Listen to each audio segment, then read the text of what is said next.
In August 2000, the Russian submarine K-141, known as the Kursk, exploded during a military practice, sinking to the depths of the ocean, claiming the lives of 95 crew members and leaving a further 23 trapped deep on the ocean's floor.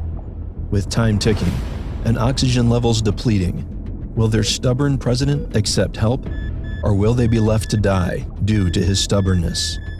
This is the tragic story of the Kursk submarine. The Kursk was one of Russia's most advanced nuclear-powered submarines, designed for strength and power. At 154 meters long and built with a double hull, this submarine could withstand great pressures. Equipped with long-range missiles and torpedoes, the Kursk was a symbol of Russian military pride. In August 2000, the Kursk was deployed to the Barents Sea as part of a large-scale naval exercise. It was to participate in mock attacks, carrying live torpedoes. Among these torpedoes was an outdated experimental type, the 65-76 torpedo, also known as KIT, which ran on highly volatile hydrogen peroxide fuel. On August 12, the crew members on board prepared to fire their torpedoes, unaware that this exercise would turn into a disaster. At 11:28 a.m. on August 12, an unexpected explosion shook the Kursk. This explosion originated in the torpedo room, caused by a leak of hydrogen peroxide from one of the torpedoes. The substance reacted with copper and brass, creating a chemical reaction that set off a powerful blast. The force of the initial explosion was severe enough to register as a seismic event. It caused the submarine to sink rapidly, settling on the seabed at a depth of about 108 meters, or 354 feet. The initial explosion killed the crew members in the forward compartments almost instantly. But the nightmare wasn't over. Just over 2 minutes later, a second, much larger explosion tore through the Kursk. This explosion was caused by a chain reaction of other torpedoes detonating in the forward compartment. The second blast was devastating. It not only obliterated the bow of the submarine, but also created extensive damage throughout, blocking critical escape routes. As the submarine settled on the seafloor, it began to fill with cold seawater, bringing a frigid, silent darkness. Remarkably, the initial blast didn't claim everyone's life. In the rear compartment, 23 crew members survived, including the ship's deputy commander, Lieutenant Captain Dmitry Kolesnikov. The survivors managed to retreat to the 9th compartment, a sealed area at the back of the submarine where they were shielded from flooding, for the time being. In near total darkness and freezing cold, they clung to the hope that rescue would come. With limited oxygen and rising carbon dioxide levels, they knew that time was running out. Kolesnikov wrote a note later found by rescue teams that read, "It's too dark to write, but I'll try. It seems like there are 23 people here. All personnel from sections 6, 7, and 8 moved into the 9th section. We made this decision as a result of the accident. None of us can get out."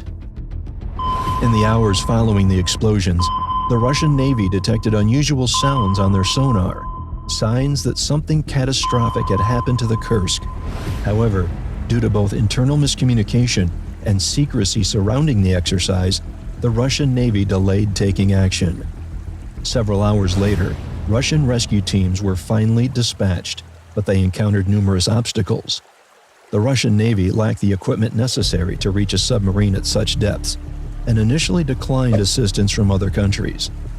As the hours stretched into days, relatives of the crew gathered at the naval base, anxiously awaiting news. Their faces were etched with worry, and whispers of what could have happened filled the air, heightening the sense of dread. The Norwegian and British navies offered their advanced underwater rescue equipment, but Russia continued to reject outside help, prioritizing national pride over urgent action.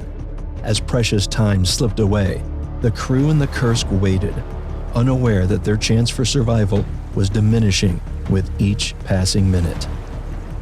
Inside the Kursk, hope was fading as oxygen levels dropped and carbon dioxide levels rose. the survivors would have known the grim reality.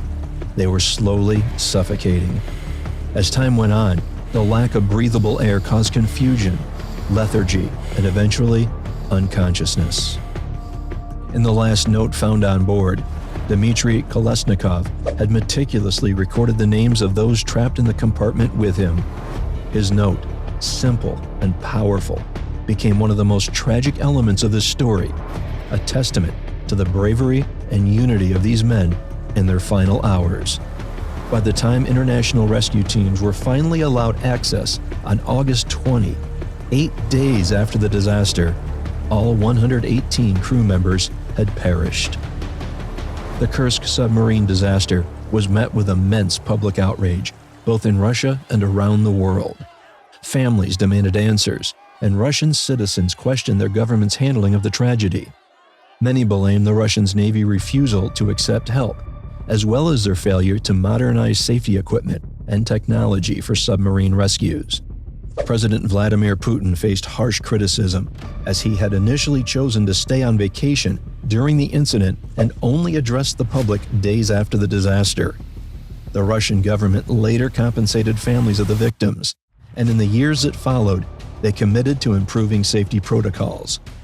In subsequent investigations, it was revealed that many of the torpedoes on board had safety concerns, sparking debates about the state of Russia's military technology and the need for reform.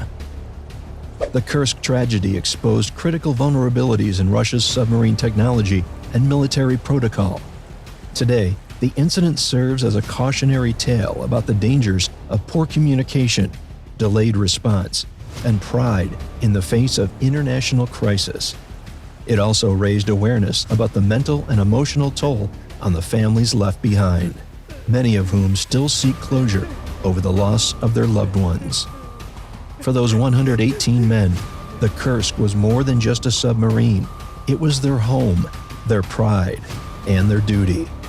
Their tragic end reminds us of the incredible risks that submariners and other service members face in their commitment to their countries. Thank you for watching. If you found this story of the Kursk submarine interesting, please consider subscribing for more deep dives into stories of tragedy. We'll continue to explore historical events that shaped the world and changed lives forever. Until next time,